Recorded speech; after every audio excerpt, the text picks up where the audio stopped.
नमस्कार। यदि शनि सप्तम भाव में हो और बृहस्पति सप्तम भाव में हो, राहु सप्तम भाव में हो, ऐसे यदि ग्रह सप्तम भाव में हो तो वो एक से ज़्यादा विवाह की योग बना देते हैं जीवन में। तो ऐसी स्थिति में यदि विवाह नहीं हुआ है तो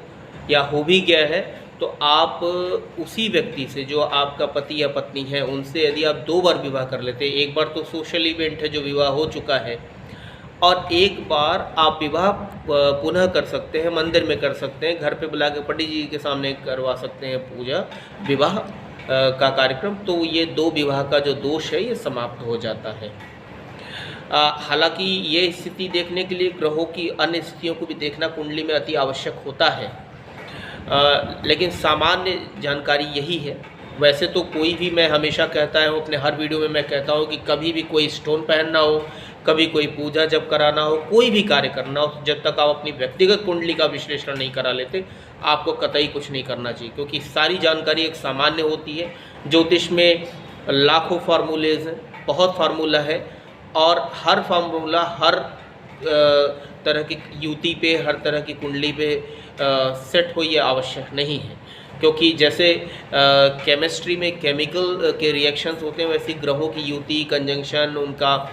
उनका बलाबल, उनकी दृष्टि सब देखने के पश्चात ही एक कंक्लूज़न पे पहुंचा जाता है। ठीक उसी प्रकार यदि आपकी कुंडली आप कोई भी अगर पूजा पाठ जब करना चाहते हैं तो आपको अपनी कुंडली का विश्लेषण किसी योग्य एस्ट्रोलॉजर से अवश्य करा लेना चाहिए, तभी किसी निष्कर्ष पर पहुंचना चाहिए।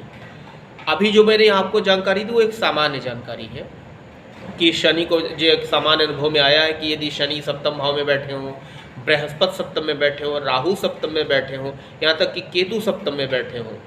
और यदि वो ग्रह माफ़ कीजिएगा, यदि वो घर जो है उनके शत्रुओं का है, तो सामान्य तौर पर ये देखा गया है कि उस व्यक्ति की कुंडली में एक से ज़्यादा विवाह के योग बन जाते हैं। उसका परिहार ये देखा गया है कि यदि उसी व्यक्ति से 2 बार विवाह हो जाए जिनसे आपकी शादी हुई है या होने वाली है, तो यह दोष लगभग समाप्त हो जाता है।